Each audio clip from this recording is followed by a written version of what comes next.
Bien, ben, ce soir, je vais vous présenter ce qu'est la plongée bio. Alors, évidemment, c'est une présentation. Chacun d'entre vous, avec la personnalité que vous avez, la plongée bio, vous la ferez un petit peu en suivant votre goût. D'accord? Là, on va faire une petite vision de ce que l'on peut voir. Voilà. Alors, un petit sommaire, on va commencer par une petite genèse de la vie sur Terre. On verra après les conditions de vie, les milieux côtiers, l'organisation du monde vivant. Et puis on mettra de l'ordre un petit peu dans tout ce que l'on observe. On parlera pas tout à fait de classification, mais on va quand même mettre de l'ordre.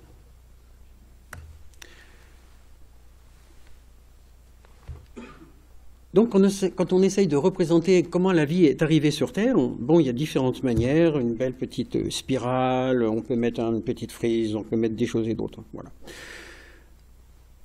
15 milliards d'années, c'était le grand Big Bang, formation de l'univers.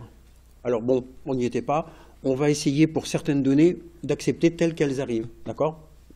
Du moment que la communauté scientifique elle est relativement cohérente et puis d'accord, ils sont d'accord entre eux, on va donc accepter comme quelque chose de vrai. Ensuite, 4,56 milliards d'années, la formation du système solaire. Et puis, un tout petit peu après, la formation des planètes. Là, on va attendre un petit milliard d'années pour avoir...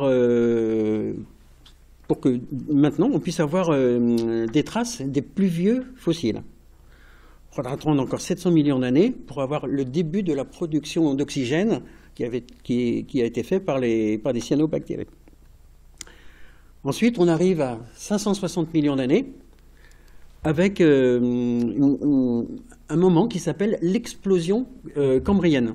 C'est-à-dire qu'il y avait quelques espèces, il y avait quelques petits groupes qui arrivaient de ci, de là, mais avec la production d'oxygène, la vie a commencé à se développer, à s'organiser, et il y a environ 560 millions d'années, là, il y a les grands embranchements, c'est une véritable explosion, ce que d'autres ont appelé l'explosion du grand jardinier, c'est-à-dire qu'il y avait un râteau, il y avait un petit nombre d'espèces, et puis à ce moment-là, ça s'est développé partout, avec des dents partout. Et tous les grands embranchements que l'on va voir maintenant, en fait, pour l'essentiel, date de cette époque. Je parle bien des grands embranchements, hein, je ne parle pas des espèces. On va attendre 35 millions d'années pour avoir les grands mammifères, 1,9 million d'années pour avoir l'homme debout, voilà, et puis on va remonter à 700-800 millions d'années pour avoir l'Homo sapiens. Alors, cette terre qu'on a héritée de ces temps anciens, elle va être composée donc de 71% à la surface par les océans, 150 millions de kilomètres carrés seront des terres immergées, et parmi ces terres immergées, 29% seront habitées de manière permanente. Donc vous voyez, il reste quand même beaucoup de place. Et 150 millions de kilomètres carrés de terres immergées pour 360 millions de kilomètres carrés de mer et océans. Donc il y a de quoi faire, il y a de quoi explorer. Les conditions de vie que l'on va rencontrer. Bon, pour certaines choses, ça va être pareil sur Terre. Hein. Donc, on va rencontrer des biotopes, ça va être des milieux de vie avec des facteurs abiotiques. Donc, vous voyez, abiotiques, c'est-à-dire qui ne représentent pas la vie, mais qui vont représenter les conditions de vie. C'est-à-dire, ça va être la température, la pression, la salinité, la turbidité, est-ce que l'eau est très très chargée ou est-ce qu'elle est très très claire, et ainsi de suite. À un biotope, si on ajoute, dans ces conditions de vie particulières à un endroit donné, une biocénose, c'est-à-dire un peuplement qui va se trouver des conditions de vie suffisamment intéressantes pour pouvoir s'y développer en permanence. Eh bien, un biotope et une biocénose, qu'est-ce que ça fait? Un écosystème. Un écosystème, attention, c'est quelque chose d'extrêmement fragile qui va fonctionner avec un équilibre très subtil. Donc on le voit nettement maintenant avec la pression que l'homme exerce sur les milieux. Des fois, il y a de gros déséquilibres et il y a beaucoup d'espèces malheureusement qui disparaissent. Cet équilibre, il va être basé sur des cycles de vie, la naissance, la croissance, la maturité sexuelle, la reproduction, et ça recommence. D'accord ? Il faut que ce cycle-là puisse se reproduire toujours dans les mêmes conditions. Si le biotope change, les espèces qui vont y trouver des bonnes conditions vont changer. Certaines vont disparaître et d'autres vont arriver. Ces biotopes vont être équipés donc, de chaînes alimentaires. Alors vous voyez, je vous l'ai mis en gris, parce qu'à chaîne alimentaire, on va essayer de préférer les réseaux trophiques. Parce que si on avait une notion de chaîne, si on casse un maillon, tous les autres maillons sont perdus. Or là, en fait, il y a peut-être des chaînes, mais elles sont raccordées les unes entre elles. Si bien que s'il y a un maillon quelque part qui saute, tout l'ensemble est encore raccordé. Et tout ça, ça va être représenté par un petit schéma comme ça, où on va trouver, avec le rayonnement solaire, une production primaire, c'est-à-dire du phytoplancton. Le phytoplancton va être consommé par du zooplancton. Le zooplancton va être consommé par des poissons, d'autres organismes. Donc ça, c'est ce qu'on appelle les consommateurs primaires. Ensuite, il va y avoir des consommateurs secondaires, des organismes qui vont manger des poissons les plus petits, et ainsi de suite, jusqu'à avoir les grands carnassiers, les grands prédateurs. Et dans ce schéma, on voit qu'il y a un petit cycle terminal, qui est une étape dans le cycle, qui est la remise à disposition de la matière qui va être perdue, les excréments, les produits de décomposition des animaux dans la colonne d'eau, les cadavres. Quand ils arrivent en bas, en fait, ils vont être décomposés et toute cette matière, elle va être remise à la disposition dans le cycle. Et ça recommence. On recommence à faire du phytoplancton, il y aura du zooplancton, des petits poissons, des plus gros poissons, des prédateurs, et ainsi de suite. D'accord pour ça? Le milieu côtier, alors le milieu côtier, il va être organisé en étages. D'accord? Vous verrez au passage que les abysses, c'est pas le plus profond. Bon, de toute façon, c'est pas là que l'on va, en tout cas, c'est pas le sujet du jour.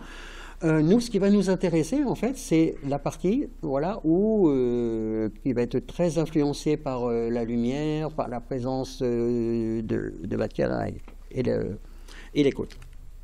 Et c'est là où on va trouver l'essentiel des espèces. Donc, on va avoir divers domaines, donc le néolithique, le océanique, les étages infralittoral, circalittoral, pélagique. En fait, ça va être un petit peu défini en fonction de la lumière, donc de la quantité de végétaux qu'il va y avoir, ce qui va définir un certain nombre d'espèces. D'accord ? Plus on va loin des terres, et moins il y aura d'espèces en nombre. Voilà, le plus profond, 11 000 mètres dans la fosse des Philippines. L'importance de la lumière. Alors, la lumière, elle va pénétrer dans l'eau, elle va exciter les végétaux pour produire de la matière, mais rapidement, en fait, il y a des longueurs d'onde qui vont disparaître. Vous voyez, dès 5 mètres, le rouge, on n'en a plus beaucoup, dès 15 mètres, les orangés, et ainsi de suite. Et quand on arrive aux 40 mètres, on ne voit plus qu'en vert et en bleu. Et encore, si on descend, on voit que finalement, il ne restera plus que du bleu. Donc, si on veut faire des belles observations, si on veut faire des photos, si on veut faire des vidéos, il faudra apporter de la lumière.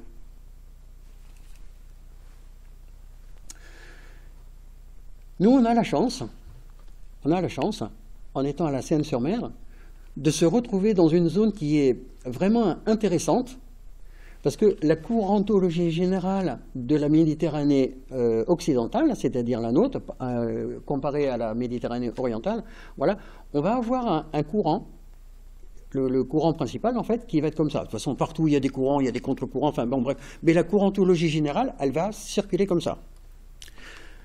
Est-ce que certains d'entre vous connaissent ça?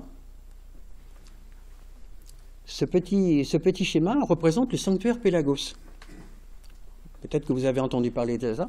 Et qu'est-ce que c'est que ce sanctuaire Pélagos? Vous voyez, donc c'est une petite zone qui est délimitée avec des accords qui ont été conclus entre la France, Monaco et l'Italie pour que cette zone soit sous une certaine forme de protection.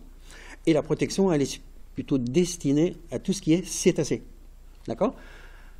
Pour 0,8% de la surface des océans sur la Terre, en fait, il y a plus de 10% du nombre d'espèces de cétacés. Donc il y a un truc qui est particulier. Et ce petit truc particulier, je vous remonte encore la courantologie générale, et vous voyez, elle est due au fait qu'on part du petit fond de 200 mètres pour arriver sur des fonds de 2000 mètres. Et qu'est-ce qui se passe quand un courant qui passe en surface se retrouve sur des fonds très importants? En fait, il va y avoir un phénomène d'aspiration. D'accord? Vous voyez, il y a de la décomposition, il y a des cadavres, voilà. Et du coup, le fait que ce soit aspiré comme ça, en fait, il y a de la nourriture qui est ramenée à tous les étages. Et donc, il y a beaucoup, beaucoup de vie jusqu'aux cétacés.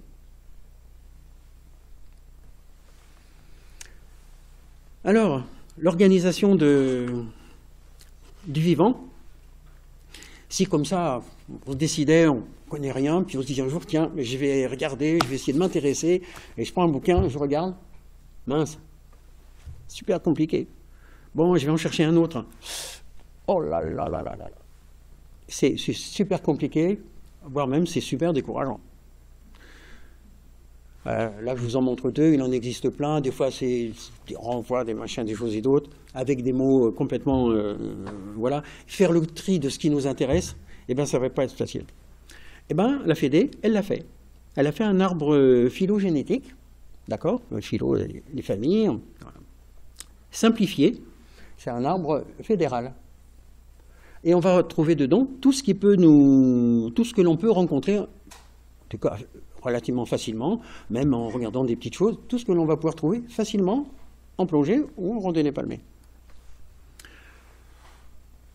Et dans ce document, il va y avoir des tas de choses qui vont nous renseigner, c'est surtout sur des caractères observables. Là, ça veut dire qu'on ne va pas nager à toute vitesse, on va se poser, on va regarder, de temps en temps, on va changer un petit peu de direction. Alors le voilà, mais il ne faut pas le lire comme ça, brut de présentation. Il faut simplement voir qu'il va y avoir des indications qui vont nous être données, des groupes animaux, végétaux, des indications particulières, voilà, des indications particulières, voilà, des choses que l'on va pouvoir retrouver facilement. Et puis on va pouvoir regrouper tout ça. Des fois, quand on a besoin d'en parler, on va dire, tiens, bah, pourquoi les uns sont à côté des autres? On verra que quand ils sont sur leur forme embryonnaire, ils sont complètement identiques. Donc forcément, quand on les retrouve plus tard, ben, ils ont évolué comme ci, comme ça, mais on va retrouver des caractéristiques communes. Alors après, on peut mettre des tas de noms, donc vous ne les lisez pas, c'est pas grave. Vous savez qu'on peut faire des tas de regroupements, et ainsi de suite. Voilà, jusqu'à avoir un dernier tout regroupement qui représentera la biodiversité de ce que l'on pourra trouver en immersion, en balade. L'organisation de tout ce que l'on peut apprendre, de tout ce que l'on peut découvrir, parfois même pour les gens qui vont se passionner juste pour un petit groupe, eh ben, on va le retrouver en reprenant notre petit plan, mais en y allant petit bout par petit bout. En sélectionnant que cette petite partie-là, on va voir qu'on a 14 taxons. Alors, le terme de taxon, ça peut remplacer, suivant le contexte, tout. Un embranchement, une famille, une espèce, et ainsi de suite. Quand on parlera de quelque chose, on dira, bon, bah, ce taxon-là, taxon des poissons, ou taxon d'autres choses. D'accord? C'est un petit peu le mot qui évite de faire des répétitions. On va pouvoir faire des lectures dans un sens, dans un autre sens, parfois un petit peu en biais, parfois à l'envers. Ça dépend comment on veut grouper ou dégrouper ce que l'on rencontre, ce que l'on sait. Et à ça, on va rajouter des caractères observables. Par exemple, pour les végétaux, ben, ils feront la photosynthèse. Voilà, si vous avez des questions après, ben, je répondrai, ou on essaiera de répondre. Et il y aura des fleurs ou pas. Pour les éponges, il y aura des oscules ou pores inhalants. Pore, ça veut dire trou. D'accord? Le trou, pour les éponges, s'appelle oscule. Ce sera vraiment le caractère vraiment observable, et on dit, oui, voilà, ce que je vois là, c'est une éponge. La symétrie rayonnée, des cellules urticantes, iridescence, donc ça vient de la lumière, hop, j'éclaire, ça renvoie de la lumière, c'est pas chimique. Place en branchies, les annélides, donc c'est des vers à anneaux, voilà, des branchies qui sont plus ou moins cachés, ou alors avec un véritable panache branchial. Voilà, les mollusques avec des coquilles ou pas, des tentacules ou pas, des branchies internes ou nus. Voilà, les bryozoaires. Voilà. Donc, on va les revoir après. Chaque groupe a bien des caractéristiques qui vont me permettre, quand on le voit, hop, je dis voilà, je suis dans tel embranchement. J'ai de l'intérêt, j'ai pas d'intérêt, je veux faire des photos ou pas, ainsi de suite. Voilà. Toujours est-il, c'est que parfois, on fait des petites rencontres qui font la joie de la palanquée ou la joie du bateau. Voilà. Alors, le comportement adapté pour nous plongeurs, quand on voit ça, c'est pas de l'attraper puis d'essayer de la faire gonfler, parce que d'abord, elle va pas gonfler. Mais ça, je l'ai vu, hein. Je l'ai vu dans le club, bon, avec des gens qui sont partis. Mais c'est d'observer cette baudroie. Quand elle est sur l'étal du poissonnier, c'est pas très beau. Mais quand on a la chance de pouvoir l'observer en plongée, ça prend tout de suite un côté assez magique. Voilà, et surtout quand on voit sur le dessus son petit truc là qui se soulève là pour attirer les poissons, là ça commence à être sympa. Par contre, si on la voyait attraper un poisson, elle ouvre une large gueule, ça pourrait être quelque peu effrayant. Alors, les végétaux. Pour chaque groupe que l'on va rencontrer, on va avoir un signe distinctif. D'accord? Pour pouvoir parler entre nous, viens voir, ici, il y a un végétal. D'accord? Vous allez voir le signe pour chacun des groupes. D'accord? Animaux, ce serait ça. D'accord? Là, on est dans le végétal. Alors, donc ici, on voit une dictyote eurubanée. Là, dans nos eaux, on a 3 espèces de dictyotes. On va trouver un Spherococcus. On va trouver des Posidonies. D'accord? Donc ici, c'est une algue, ici, c'est une algue, et ici, c'est une plante. C'est quoi la différence? Pourquoi la Posidonie, là, quand on voit des trucs de Posidonie, si on dit, oh là là, la plage, elle est pleine d'algues? Non, c'est une erreur. C'est pas des algues. Eh bien, la différence, elle est là. Avant, dans certains documents que l'on pourrait trouver, on verra que les algues sont des cryptogames et les plantes, ce sont des phanérogames. À chaque fois que l'on entend gamme, c'est tout ce qui est lié à la reproduction. Cryptogame, c'est système reproducteur caché. Là, ici, quand on regarde, système reproducteur, on ne le voit pas du tout. Alors que chez les plantes, c'est phanérogame. Phanéro, ça veut dire montrer. Le système reproducteur est montré. D'accord? Est-ce qu'elle a besoin d'être belle? Est-ce qu'elle a besoin d'avoir une bonne odeur? Voilà. La nouvelle génération, attention, les pouces. Hein. Et pourquoi? Parce qu'en fait, le mode de reproduction, c'est hydrogame. Certaines fleurs terrestres, elles sont entomogames. Entomo, les insectes. Ils ont besoin d'insectes pollinisateurs. Certaines vont être anémogames. Les graines vont être dispersées par le vent. D'accord? Par les oiseaux. Avigame. Hein, avis, aviaire, tout ça. Au bout d'un moment, les mots qui sont bien souvent sont fabriqués, c'est comme des Legos. Hein. On met des trucs, voilà, hop, et puis ça veut dire quelque chose. Les noms d'espèces, ça fonctionne pareil. Les éponges. Alors les éponges, le geste, c'est... Je frotte. Là, quelqu'un qui est tombé. Une petite éponge en croûtante orange, une petite hircine noire, et une petite éponge à cheminée rose. On voit ça? Et quel est le point commun visible? Je vous en ai parlé juste un petit peu avant. Voilà. Voilà. Vous voyez? Alors, ils ne sont pas forcément tous identiques, mais ils existent tous. À chaque fois que l'on voit le gros trou comme ça, là, en fait, c'est l'orifice de sortie. Et en fait, l'eau, elle rentre par la paroi. L'eau, elle rentre par la paroi, elle circule. Hop, après, il y a des canaux, pop, pop, pop, et elle ressort par les oscules. Et comment c'est foutu? Comment c'est foutu une éponge? Il peut y avoir donc une grande, enfin plus ou moins grand espace à l'intérieur. L'eau va circuler. Des petites cellules spécialisées vont activer le courant d'eau, vont battre tout ensemble, et hop, l'eau va être chassée par l'oscule. D'accord? Et ça fonctionne en permanence. D'accord? Quand on voit la paroi, là ici, si on détaillait la paroi, on verrait qu'il y a des cellules à trous. D'accord?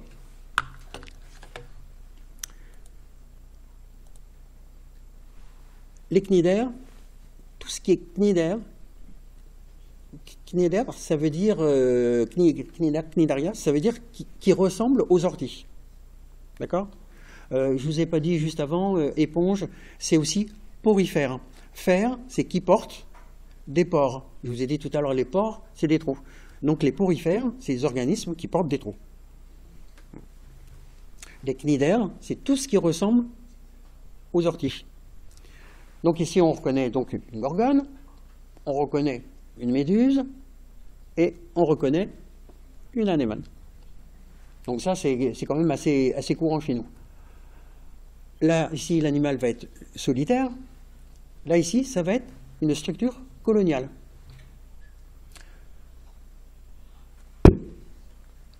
Ce que l'on va... Ah ben oui, je vais l'écrire en dessous. Voilà, on va trouver donc des espèces qui seront benthiques, c'est-à-dire qu'elles seront au fond. Et on va trouver des espèces qui seront pélagiques, c'est-à-dire qu'elles seront en pleine eau. D'accord? Donc, petit vocabulaire à acquérir, voilà. C'est quelques mots par-ci par-là. Et souvent, les mots vont par deux. Planctonique. Petite histoire sur cette photo. En fait, la méduse a attrapé un poisson. Alors, on ne voit pas les filaments, là. On ne voit pas les petits filaments urticants, là, les petits tentacules urticants, mais le poisson, il est prisonnier de la méduse et il finira par mourir. Et sur cette gorgone, vous voyez, on voit un petit quelque chose. Petite histoire, un jour on est dans l'eau, on se balade et puis on tombe sur un truc super. Vous avez une petite idée de ce que ça peut être, ça, là?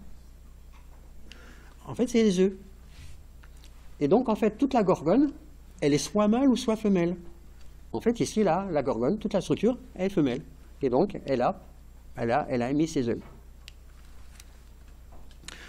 Donc, on ne va pas voir que des espèces, on ne va pas voir que des choses, des fois un ensemble, on va pouvoir des fois assister aussi à des petites choses.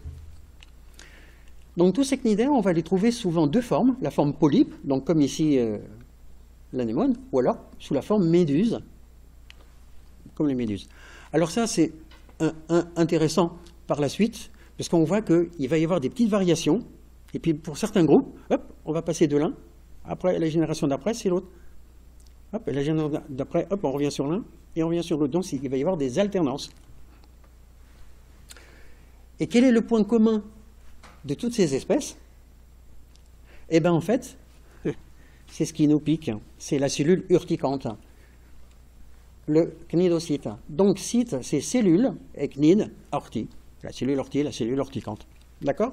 Donc tout ce qui est anémone, les coraux, voilà, des fois des structures un petit peu grandes dans l'eau, tout ça c'est pieds. Alors, on ne va pas tous réagir de la même manière, on ne va pas tous réagir de la même manière nous-mêmes en fonction de l'état de santé dans lequel on va être. Parfois ça peut être insignifiant. Parfois, ça peut être mortel. Alors, dans nos eaux, on n'a pas de trucs mortels comme il peut y avoir en Australie avec des méduses complètement dangereuses. Alors, en se mégeant, plongé avec... je ne me rappelle plus, j'ai plongé avec Thierry Mathieu, voilà, Mathieu. Voilà, un cladocore, un hydraire, un autre hydraire et une petite dent de cochon, d'accord? Tout ça, c'est à l'anse-mégeant, c'est sur une seule plongée. Cladocore, voilà, dent de cochon, un hydraire plumellaire et un hydraire circulaire. Alors, ça, vous voyez, c'est l'exemple typique, c'est on s'intéresse à un groupe, et ben, on va voir qu'il y en a un sur la branche, tous les individus seront d'un côté, et puis sur l'autre, ben, les individus sont de chaque côté de la branche. Voilà, ça donne simplement l'intérêt d'avoir des très jolis mots. Et puis, alors, à sortir en soirée, c'est peut-être pas facile, mais ça peut être intéressant pour organiser ces observations. Est-ce que vous vous rappelez de ça? Vous vous rappelez, au mois de mars-avril l'année dernière, on a eu une invasion de ça. D'accord? Est-ce que vous savez ce que c'est? Vous arrivez à mettre un nom dessus? Je n'ai pas entendu. Les vélèles. Les vélèles, ça fait partie des cnidaires. Donc si on touche, on ne va pas sentir grand-chose. Mais en fait, qu'est-ce que l'on voit? Difficile de mettre un plan d'organisation. Avec un dessin, c'est toujours super nettement mieux. eh ben, on va avoir une voile, un flotteur, voilà, un petit manteau, et puis des individus spécialisés en dessous. Donc gonozoïdes, ils vont être spécialisés pour la reproduction. Les gastrozoïdes, ils vont être spécialisés pour l'alimentation de la colonie.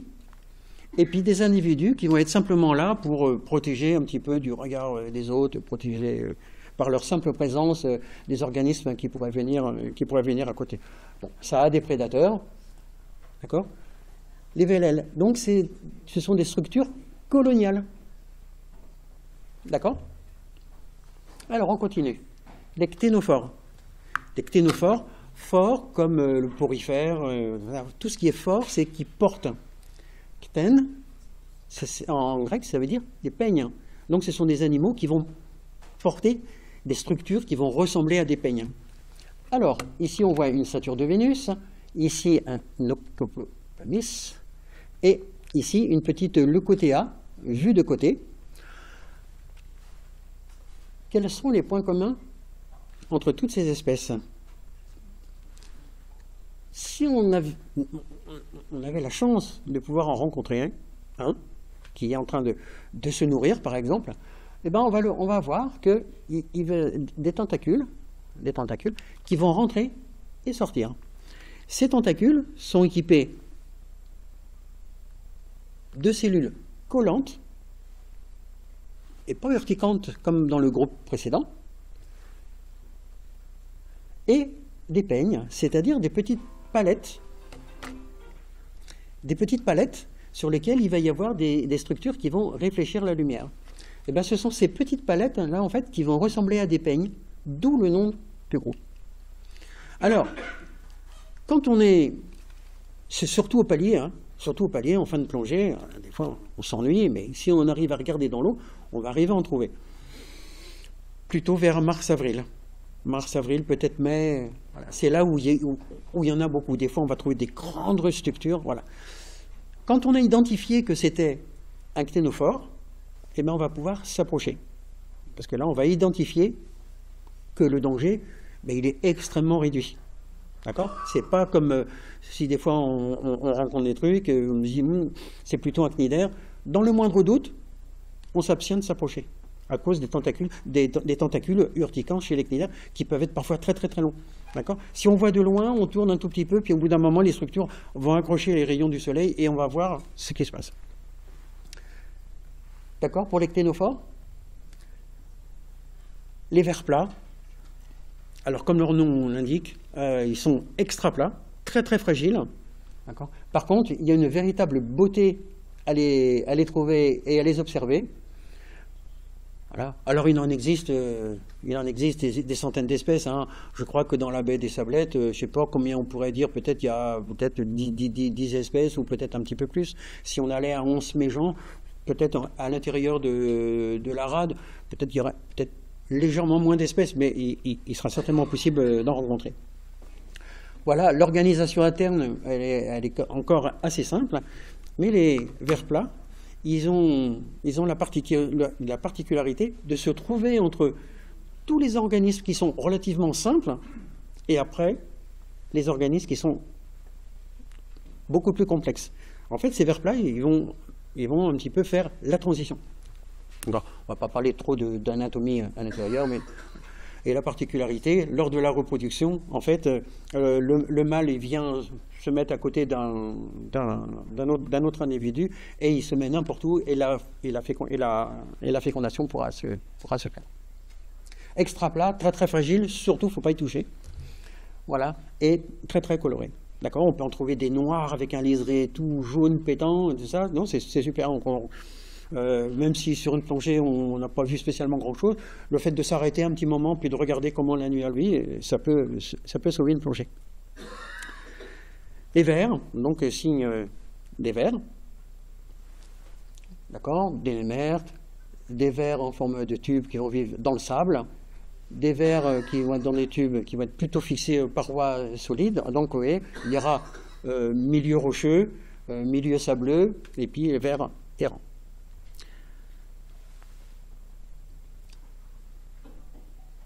On va donc trouver des vers tubicoles qui vont vivre dans des tubes. Certains vont vivre dans des tubes souples, très très souples, comme les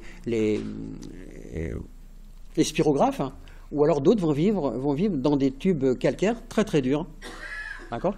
Ceux qui ont réussi à se développer suffisamment pour pouvoir vivre dans des tubes souples, ce qui est véritablement une marque de progrès, c'est-à-dire qu'ils ont aussi développé quelque chose pour se défendre. Et puis pour certains, en fait, ben, ils vont rentrer dans le tube, mais le tube va être toujours ouvert. Et donc ils vont pouvoir se faire manger si d'autres organismes rentrent dedans. Donc c'est extraordinaire pour les vers errants quand on regarde la tête. Alors on a de la chance, c'est que ils sont jamais plus gros que, allez, en diamètre, ils font aller peut-être 1 centimètre pour les plus gros. Voilà. Imaginez si on avait un jour des vers gigantesques avec des trucs comme ça, il y aurait de quoi véritablement être effrayé. Alors James Cameron, dans ses films-là, il a utilisé des méduses, il a utilisé des cténophores, vous voyez, dans Avatar. C'est James Cameron, hein? Ouais, James Cameron, voilà. Voilà, il a utilisé donc, il a copié beaucoup de méduses et de cténophores, mais si un jour il décidait d'utiliser les faciès de vers errants, ce serait extraordinaire, quoi. Et surtout en voyant les vers de feu, là, qui sont terribles, on verra leur tête, ah, c'est complètement incroyable. Mais comme ce sont des petits animaux, on a tendance un petit peu à pas les voir. Alors, quel est leur point commun? Eh ben, les vers annelés, eh ben, ce sont des structures qui sont faites en anneaux. Ce sont des anneaux successifs, sont tous rigoureusement identiques, sauf la tête et la queue. Tous les anneaux sont identiques. D'accord? Ils ont tous les mêmes organes, avec donc le sang qui passe à travers, les moyens d'excréter la nourriture, et ainsi de suite. Ils seront déjà un petit peu plus complexes, ils sont souvent très très beaux, et potentiellement, il y a du danger. Je vous disais tout à l'heure, au ver de feu, surtout, ne pas y toucher. Ensuite, les mollusques. Alors, les mollusques, il y a plein de sortes. Les mollusques, hop, c'est un petit geste comme ça. On va retrouver donc une sèche, on va retrouver un céphalopode, on va retrouver une lime, mais huîtres, moules, tout ça, ça va être pareil, ça va être donc un bivalve. On va retrouver des nudibranches, d'accord? Donc, ce sera un gastéropode. Les nudibranches, voilà, et puis les céphalopodes. Un autre, un chiton. Alors, une petite remarque, parce que je crois que c'est la première fois, comme on parle de zoologie ou biologie en général, le CH, on le prononcera que. Hein, on ne dit pas chiton, on dira chiton. Il y a une exception, c'est tout ce qui est bronchie, bronchial. D'accord? Et alors, quel est leur point commun à tous? Pourtant, on voit bien que là, ce sont des organismes qui sont super différents. Hein. Et il y en a un qui n'a pas de coquille, lui, il en a 2, lui, il y en a peut-être une à l'intérieur. Et puis finalement, lui, il en a 8. En fait, c'est leur plan d'organisation. Et vous voyez, en haut, je vous mets un petit quelque chose, c'est qu'ils ont tous un ancêtre commun.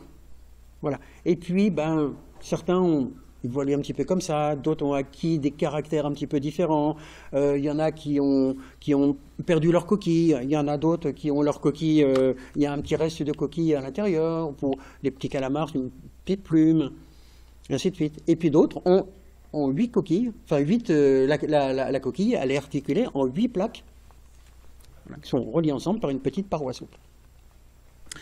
Bryozoaire, alors bryo, ça veut dire mousse, et zoaire, ça veut dire animal qui ressemble à. Donc ici, c'est les animaux qui ressemblent à de la mousse. Alors pourquoi? Si je vous mets quelques petits noms, la petite dentelle de Neptune, le faux corail, un petit schizoporel. Schizo, ça veut dire double, hein, comme schizophrène. Si on regardait un petit peu comment c'est foutu, là, ici, donc, il y a des centaines, il y a des milliers d'individus. Et ici, pour chaque petit truc qui sort, là, en fait, c'est un animal. En fait, la dimension, c'est de 0,5 à 1 mm par individu. Et on va pouvoir les rencontrer que parce qu'ils sont grandes colonies. D'accord? Et donc, pourquoi ils tirent leur nom de brio? Parce que ce petit article, hein, ce petit organe, en fait, il est rétractible. Mais quand il est sorti, c'est ce qui donne à l'allure, voilà, à la structure, une allure un petit peu de mousse. Alors, pour certains noms, certains mots, hein, ça a été mis en place au XVIIIe siècle, d'accord. La communauté s'est mise d'accord sur un certain truc, et depuis, on a conservé tout ça. Des fois, la modernisation, elle apporte beaucoup de complexité, alors que là, quand on fait un petit peu l'effort d'apprendre un petit peu, on les retrouve un petit peu, d'accord. Il y a quelques mots à apprendre.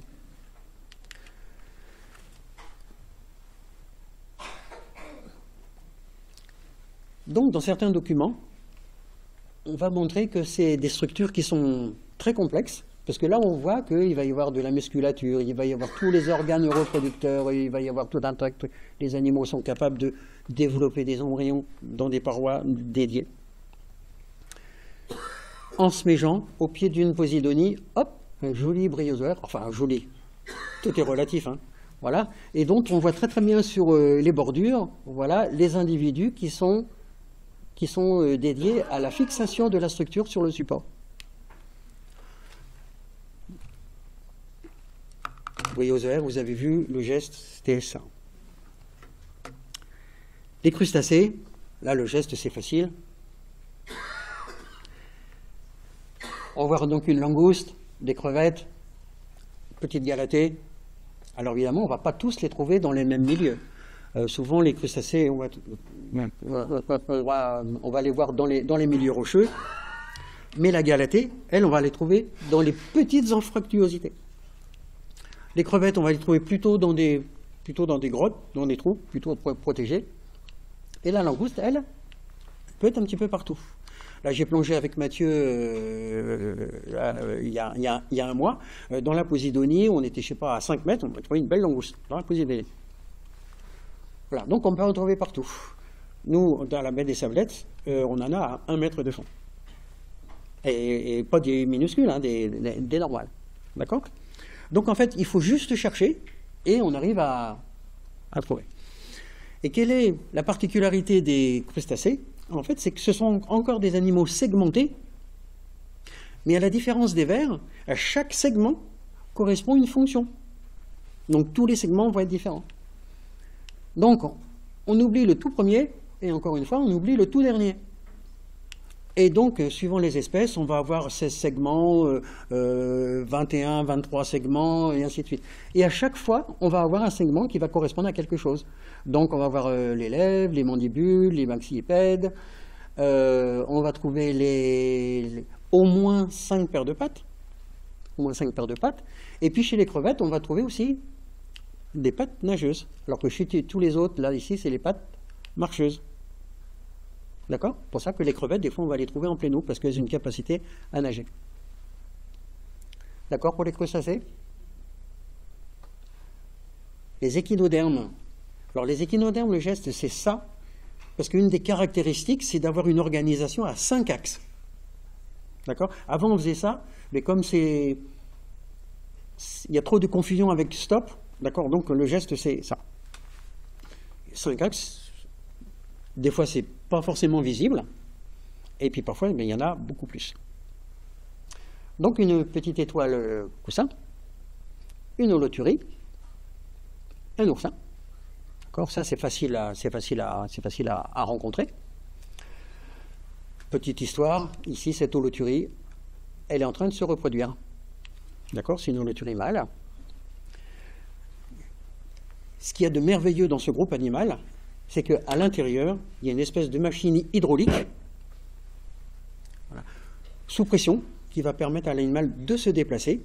Alors, évidemment, il y a encore des exceptions, hein, voilà, qui va permettre d'attraper un certain nombre de choses, voilà, pour pouvoir les diriger vers la bouche. Il y a un petit oursin qui doit faire, aller avec les piquants, qui doit faire dans les 3-4 cm, c'est l'oursin grimpeur. Caractéristique, c'est on tend une petite corde à piano et l'oursin il est capable de monter sur la corde à piano. C'est quand même curieux, quoi. Et si chez les oursins il y a un test parce qu'on peut en ramasser, on peut en avoir à la maison, on peut en trouver. Voilà. Le squelette, chez tous les autres échinodermes, il va être un petit peu différent. Des fois, on va trouver des petites plaques, comme chez les étoiles de mer. Hein, quand on la trouve, on sent que c'est un petit peu... Mais ça reste un petit peu souple.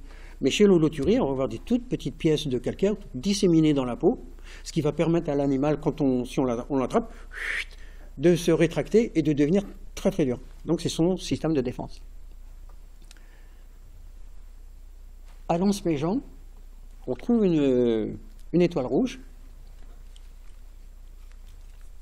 Qu'est-ce qu'il y a sur cette étoile rouge? Eh bien, des 5 bras, il n'y en a plus que 2. Donc les autres, ils ont été mangés. On voit ici que celui-là, il a été coupé il n'y a pas longtemps. Celui-là, il est en train de repousser. Celui-là, il repousse aussi. Et regardez, il y a un petit bout. Là, c'est une toute petite anomalie de régénération. Voilà. Donc des fois, on peut trouver comme ça des petites choses tout à fait curieuses. Souvent, les oursins vont essayer de se mettre quelque chose dessus avec le système ambulacraire, les ventouses au bout des pieds.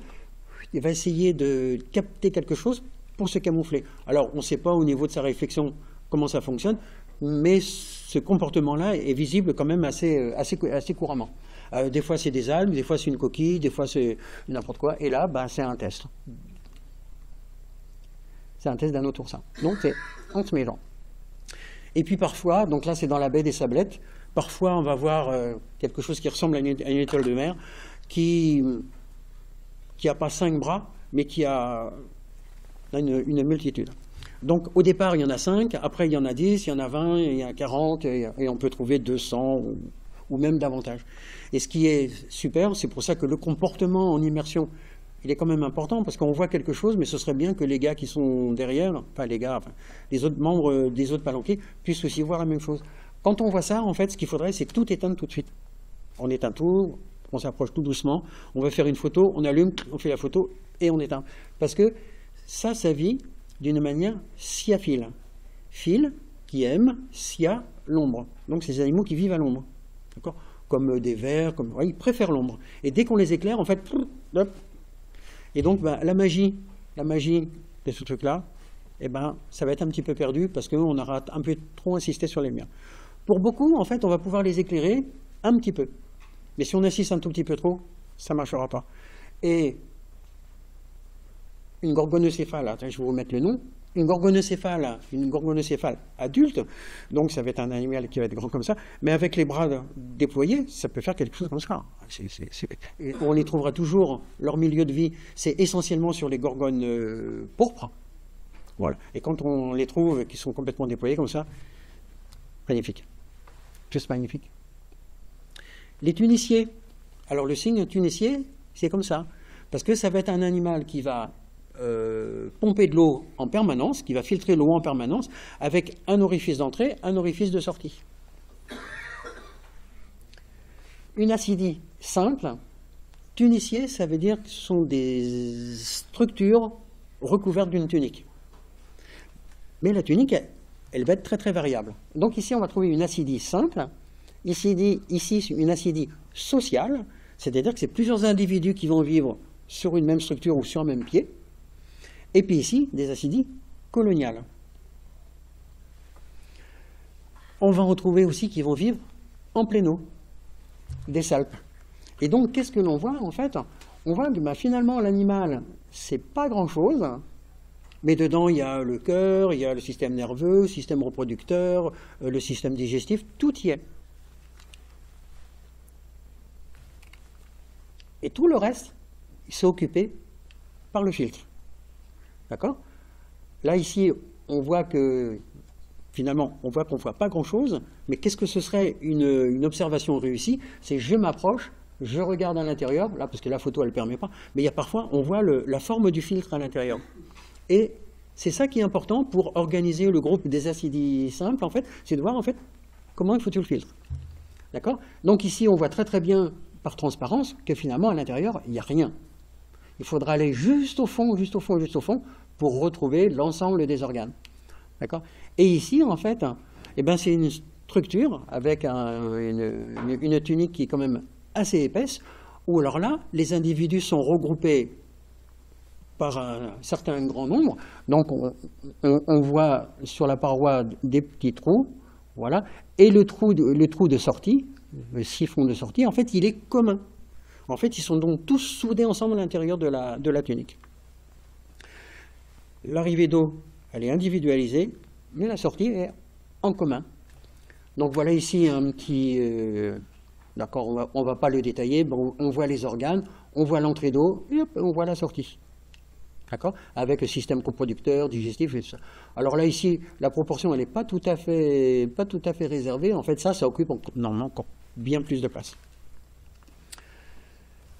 Lance-méjean, ici, on trouve donc une acidie coloniale. Et en fait, on pourrait dire, mais ça ressemble à une éponge. Et vous avez vu tout à l'heure, quand je vous ai montré les éponges, les entrées d'eau se font par la paroi, par des trous qui sont à peine perceptibles. Or là, les trous d'entrée d'eau, en fait, ils sont très nettement visibles. D'accord? Et puis vous avez vu les oscules. Les oscules, donc ça débouche dedans, il n'y a pas d'ordre, il n'y a pas de forme mathématique particulière, ça débouche, voilà. Alors que là, si on regardait avec une photo un petit poil plus nette, on verrait qu'il y a une vraie organisation. Il y a une vraie organisation, tout est bien rangé, tout est bien ordonné. Deux choses qui vont nous permettre de dire que ce n'est pas une éponge, c'est une acidie coloniale. Ensuite, les poissons cartilagineux. Donc vous reconnaissez une raie, vous reconnaissez un requin peau bleue, pastelag. Le danger de la raie, c'est pour certaines raies, en fait, il y a un ardillon. Donc quand on voit les raies passer, l'ardillon, on le voit. Et pourquoi il ne faut surtout pas y toucher? Parce que si des fois elle se mettait à s'agiter, l'ardillon va se redresser. Et à ce moment-là, elle va chercher à se défendre. Et c'est là où il y a le danger, c'est que l'ardillon, il peut venir toucher quelque chose, pénétrer la combinaison, voire même rentrer plus profondément. Et comme ce sont comme des harpons, une fois que c'est rentré, pour l'enlever, c'est pas facile. Il y a eu des plongeurs qui sont morts en voulant taquiner des raies. D'accord? Donc, on ne touche à rien. Vous vous rappelez, dans l'eau, vous ne touchez absolument à rien du tout. Quand on est dans nos eaux ici, le danger, il est quand même moindre que dans les eaux tropicales. Si quelqu'un que vous connaissez, en qui vous avez confiance, vous invite à toucher quelque chose, là, c'est à vous de voir où vous pouvez toucher. Moi, ce que j'aime des fois, c'est faire toucher les éponges. On a 8000 espèces d'éponges sur Terre, peut-être même un petit peu plus. On en a peut-être 40 ou 50 espèces dans nos eaux. C'est bien quand on en voit plusieurs. Allez, on touche un tout petit peu, on voit qu'il y a des textures qui sont toutes différentes. Alors, il n'y a pas 8000 textures différentes, mais on voit qu'il y en a, elles sont presque immatières tellement elles sont souples. Il y en a qui sont dures comme de la pierre. Et entre les deux, il y a un petit peu tout. Des fois, c'est un petit peu de cuir, des fois, c'est un petit peu comme du tissu. Ouais. D'accord? Vous êtes en immersion, vous voyez un requin. Vous faites quoi? Alors attention, il peut y avoir plusieurs bonnes réponses, mais il y en a une qui est très bonne. On est dans nos eaux ici, là. Hop, on va à Lance-Méjean. Ah, on tombe sur un requin. Alors je ne parle pas du requin pèlerin qui est lui planctonique. Voilà. Non, on parle à un requin comme ça. Qu'est-ce que l'on fait?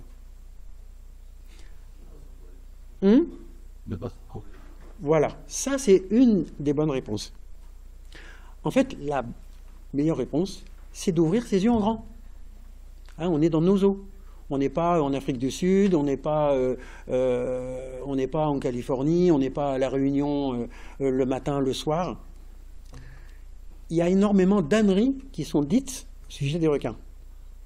Alors, les requins, ils mangent, allez, on va dire tous les 5 jours. Donc déjà, ça limite le risque. Ils se nourrissent plutôt le matin ou plutôt le soir. Ils se nourrissent des fois quand il y a des conditions, surtout quand les conditions, l'eau est turbide, c'est-à-dire très très chargée.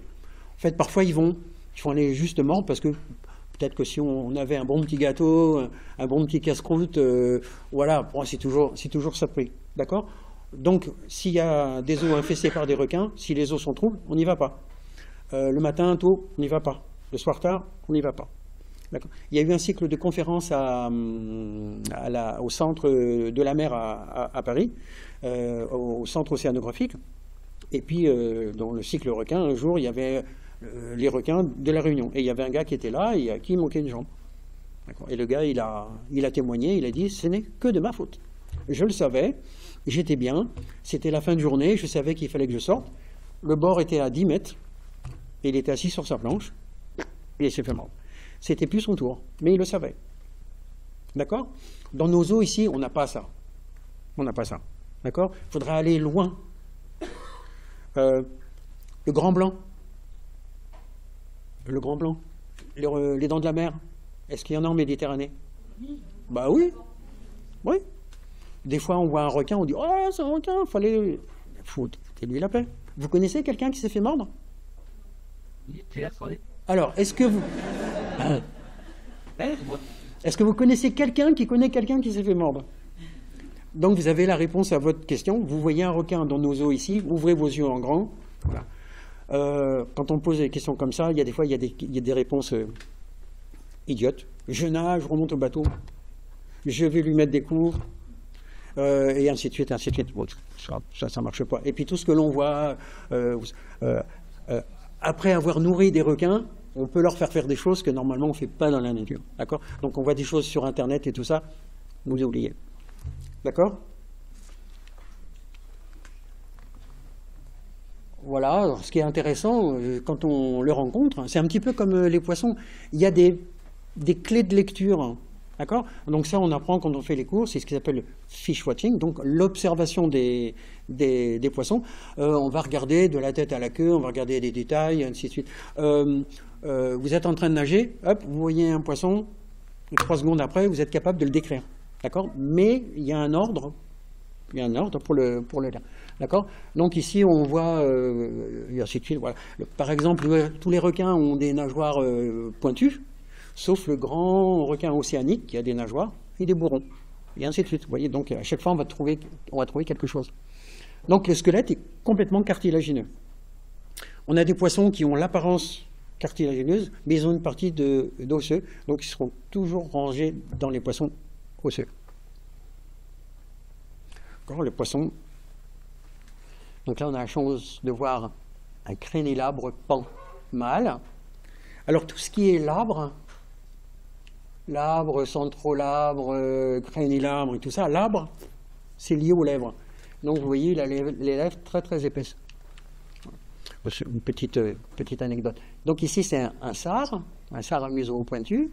Voilà, et ici un triptérygion. Alors ptère, ça marche aussi bien pour les poissons que pour les insectes. Un insecte diptère, un insecte qui a 2 ailes. Un insecte aptère, c'est un insecte qui n'a pas d'ailes, comme la fourmi. La fourmi, c'est un insecte aptère. Et là, ici, triptère, ça veut dire qu'il a 3 nageoires sur le dos. Vous voyez, 1, 2 et 3. Donc là, le squelette sera complètement osseux. Et comment on pourrait regarder ça en allant juste un tout petit peu plus loin? Un crâne, un squelette osseux, des nageoires, voilà, une nageoire caudale. La structure est organisée pour la nage. D'accord? Voilà. Et un opercule qui va être caché par une paroi dense, parfois osseuse. D'accord? Donc, des clés d'observation, pour ceux que ça intéresse, dans différents milieux de vie, des modes de vie extrêmement variés. Voilà, c'est sûr que les poissons plats ne vont pas vivre comme les poissons du large, et actifs en période de reproduction. Alors, si les gens sont intéressés pour faire des observations des poissons, ne loupez pas d'aller plonger en mai, juin, juillet. Et là, à la période de reproduction, ils sont tellement investis dans leur comportement reproducteur qu'en fait, peuvent en oublier la présence des plongeurs. Bon, il faut aussi avoir un comportement très... Voilà. Et on peut voir des poissons qui font les parades.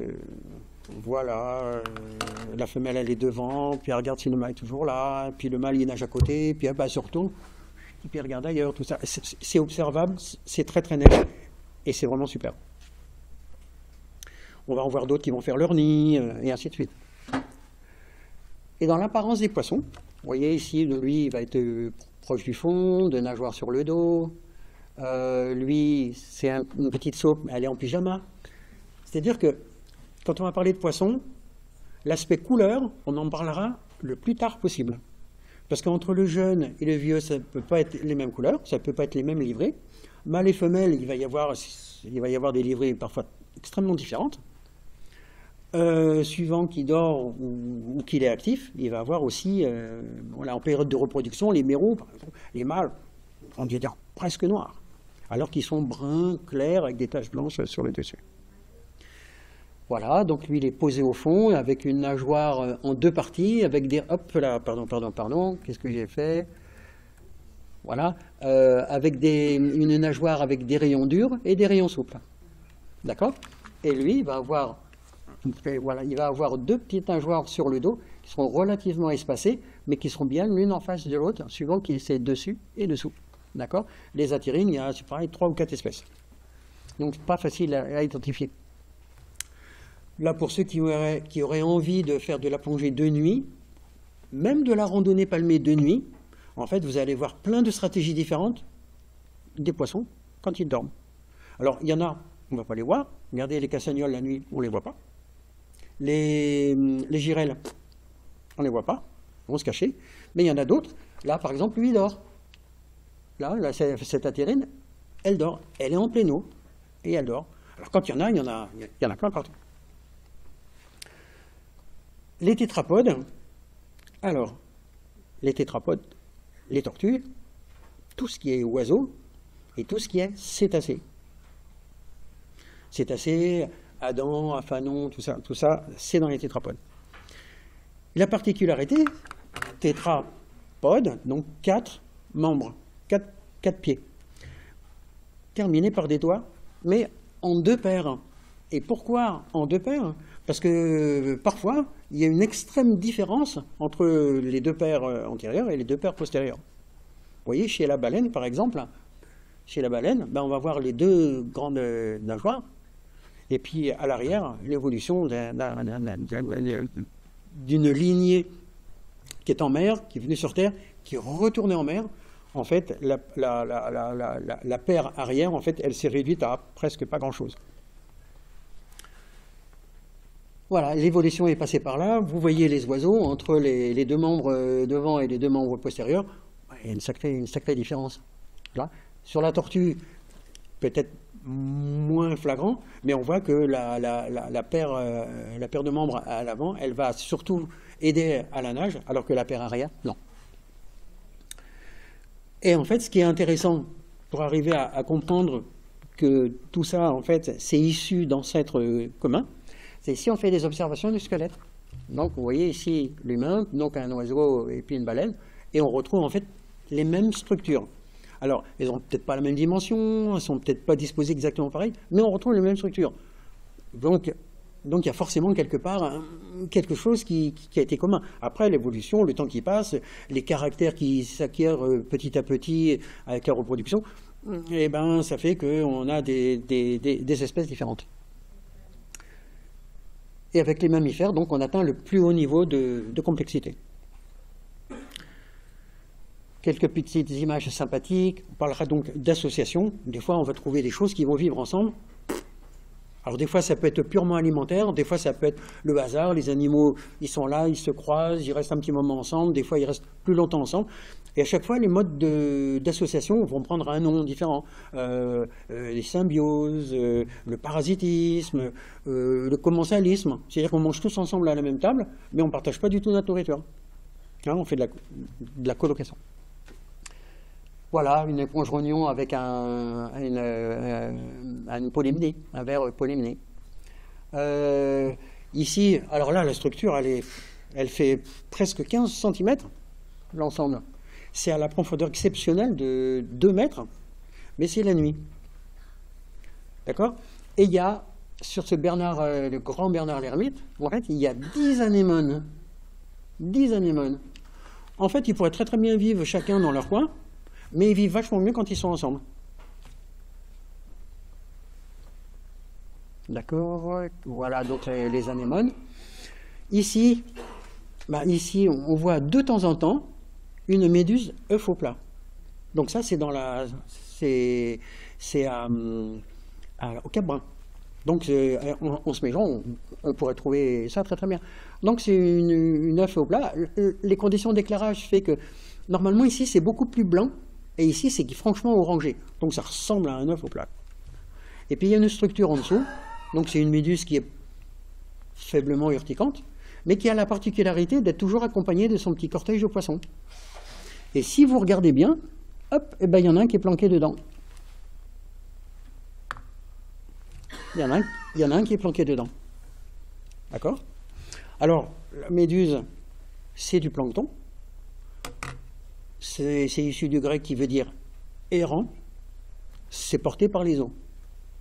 Les poissons ne sont pas du plancton, c'est du necton. Eux, ils peuvent s'affranchir du courant.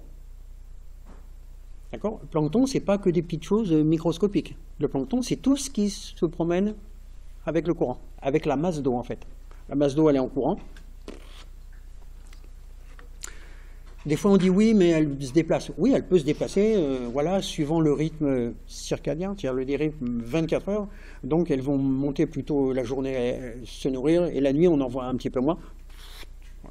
Et elles vont redescendre. Et puis, parfois, on assiste à des trucs un petit peu bizarres. Le hasard, on va voir donc une gorgone sur laquelle il y a un bryozoaire qui est venu s'installer. Le bryozoaire, il y a aussi une comatule qui est venue se balader, et hop, une espèce d'hydraire qui est là. Si ça se trouve, en faisant d'autres photos, on aurait peut-être pu trouver d'autres espèces. D'accord? Voilà, donc ça peut faire l'objet de quelques petites observations très simples. Voilà, pour ceux qui font des photos ou qui auraient envie de s'y mettre, eh ben, il y a de quoi. On regarde. Pas de plongée.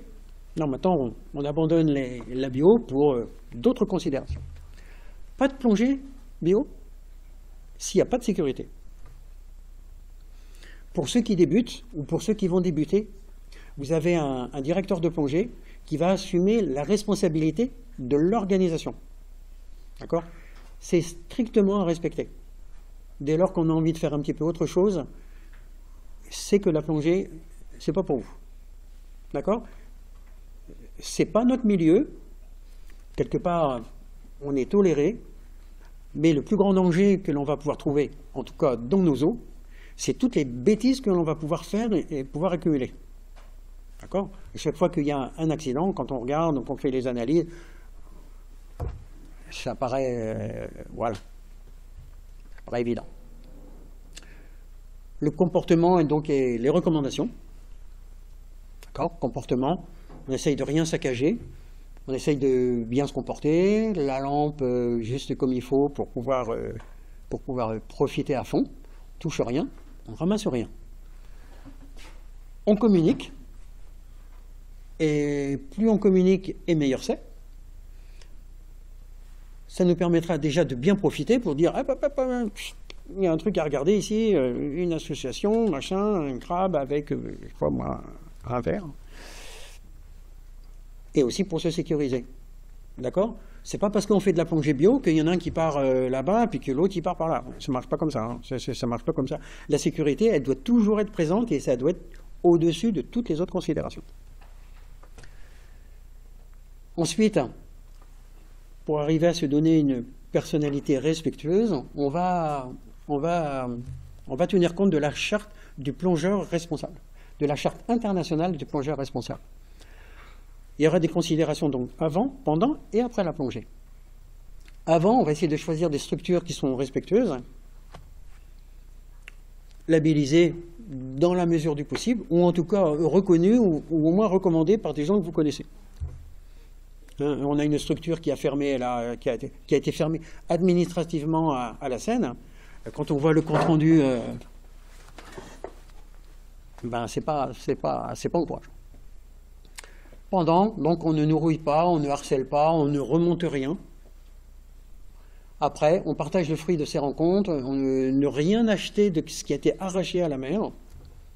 et rechercher dans la documentation ce qui a été vu en fait pour bien profiter, pour aller un petit peu au bout.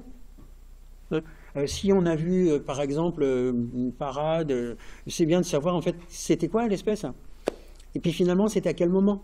Parce que si j'ai envie un jour de remontrer ça ou de le revoir, eh ben je saurais où regarder, dans quel milieu, dans quel biotope j'étais.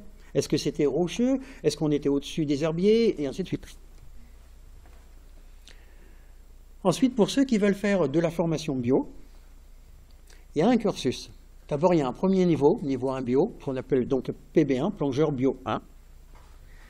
Donc, qui consistera en 16 heures de cours et au moins de 4 plongées de validation. Et puis un petit test. Alors, le petit test, c'est pour voir si c'est ce qui a été enseigné, enfin ce qui a été expliqué, tout ça, c'est entré, parce que il peut y avoir des confusions, il peut y avoir peut-être des fois des interprétations du fait de nos connaissances préalables qui n'ont pas, on n'a pas réussi à les effacer pour en mettre de nouvelles. D'accord. Et les conditions de réalisation, c'est d'abord être licencié, voilà, avoir le CACI de moins d'1 an, et d'avoir le niveau technique au moins niveau 1, PA12. Donc le mieux, c'est carrément niveau 2, pour ceux qui foncent et qui arrivent directement. Donc, le niveau 1, c'est, comme un petit peu je vous expliquais là, c'est la découverte des embranchements. Voilà. Et à l'issue, au terme de cette formation, vous êtes capable, quand vous voyez quelque chose, de dire c'est un poisson, enfin, c'est pas difficile, c'est un crabe, ça va, c'est une éponge, c'est un bryozoaire. En fait, vous êtes capable d'identifier un petit peu tout. C'est une algue, c'est une plante. Vous êtes capable de dire pourquoi. C'est une algue, parce qu'elle n'aura pas de racines, elle n'aura pas de feuilles. Et l'autre à côté, c'est une plante, parce qu'elle a un système reproducteur qui est visible, il y aura des racines. La matte de Posidonie, c'est le système racinaire. Et PB2, là on va faire 25 heures de cours, on va faire 4 plongées et encore un test. Donc si dans le niveau 1, on s'arrêtera à tout ce qui est visible, c'est-à-dire l'architecture, la morphologie, voilà, tout ce qui est visible. Dans le niveau 2, on fera de l'anatomie. On va voir comment c'est fait, et puis pourquoi on va les ressembler. On fera un petit peu de labo aussi, c'est-à-dire qu'on va regarder avec une loupe binoculaire ou avec des microscopes, si les occasions se présentent, pour comprendre parfois l'architecture, pour voir comment c'est organisé. C'est très très vrai, par exemple, avec les éponges, il y a des choses à observer qui sont extraordinaire. Conditions préalables, licencié, voilà, le CACI de moins d'1 an, le niveau technique 2 et d'avoir déjà le PB1. Il n'y a pas de condition de temps entre les deux. Hein. On peut très bien faire PB1 puis enchaîner directement PB2. Donc l'encadrement bio, c'est forcément un FB1 qui est là pour valider ses compétences. FB1 et au-dessus. Et ça se déroule au niveau des clubs. D'accord? Après, il y a des niveaux d'encadrement qui vont se dérouler au niveau des départements, au niveau des régions, et ainsi de suite. Déjà, PB1, PB2, c'est au niveau des clubs, donc c'est vraiment possible. Ensuite, de la documentation, vous avez vu, je vous ai apporté quelques bouquins, je ne sais pas où ils sont, voilà, ils sont là. Voilà, donc si on va sur Internet, on pourra aller sur donc l'Université de Lyon, de Rennes, ULB. Lyon, ce qui est cnidaire, c'est parfait. Rennes, pour ce qui est des éponges, c'est juste super génial. ULB, c'est l'Université libre de Bruxelles. Et donc l'Université libre de Bruxelles, c'est tout ce qui est microscopie. Donc il y a des choses super intéressantes. Parfois, il faut peut-être aussi penser à recouper les données. Voilà. Mais sinon c'est vraiment très très bien, d'autant plus qu'il y a aussi dans les photos microscopiques des dimensions de ce que l'on observe. Internet, alors Wikipédia, et beaucoup d'autres, en fait il y a beaucoup d'autres. Wikipédia c'est bien parce que ça a été, pendant très très longtemps, ça a été décrié, dit ouais il y a des âneries, bah, peut-être qu'il y a des erreurs. Seulement, vous ouvrez Wikipédia sur un sujet, je sais pas moi par exemple les cnidaires, vous allez avoir des tas de trucs, vous allez chercher ce qui vous intéresse, puis rien après ne vous empêche d'aller regarder par ailleurs si ce qui est dit se redit. Doris Chromis, alors ça c'est plutôt côté fédéral. Doris, c'est données d'observation, de recherche et d'identification du monde subaquatique. Ce sont des fiches espèces. Il y a une vingtaine de rubriques à l'intérieur. C'est organisé de telle sorte que vous n'êtes pas obligé de tout lire. Voilà, vous allez lire que ce qui vous intéresse. Par exemple, vous allez avoir le cône méditerranéen, un petit mollusque gacéropode, il va avoir 100 synonymes. Donc vous n'allez pas lire les 100 synonymes. Mais par contre, vous allez pouvoir voir où est-ce qu'on le rencontre, ou comment il se reproduit, ou comment il mange. Enfin, peu importe, vous allez chercher des choses. Et voilà.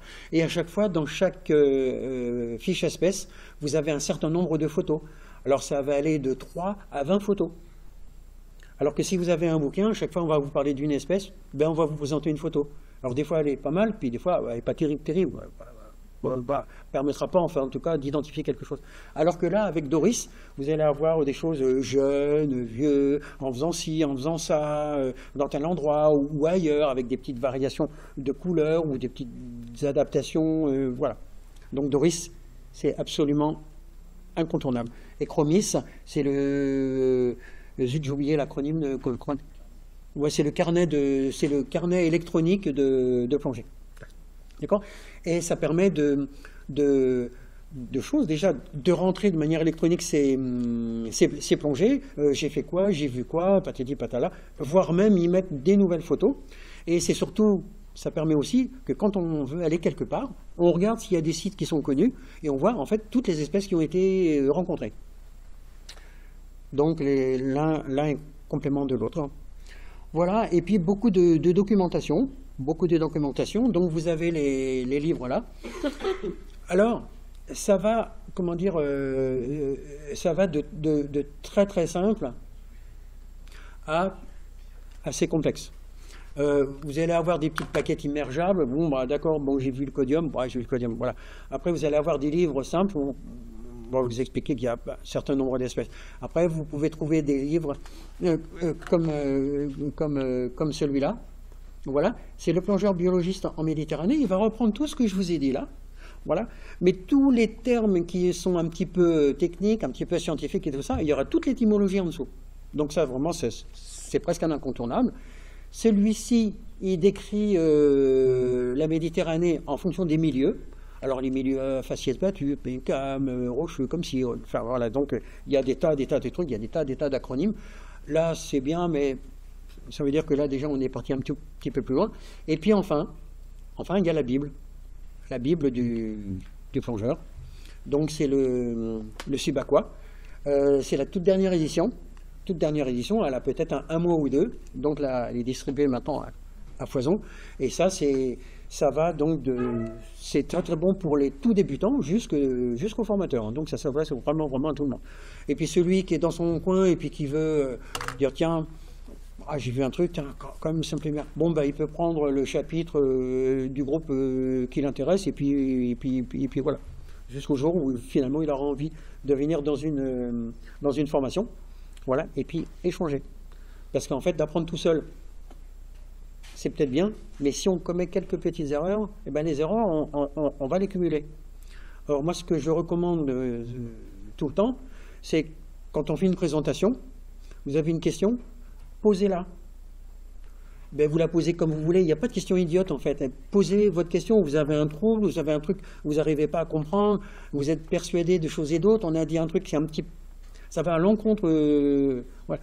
Posez votre question et on remet dans l'ordre dans tout ça. On n'a pas forcément la science exacte, hein. Mais au bout d'un certain moment, on est capable de répondre quand même à quelques questions. D'accord? Voilà, de petits remerciements à Claire, voilà, pour tout ce qu'elle permet de faire, le club sénois, mon club d'origine, le département. Et voilà, bonne plongée à tous.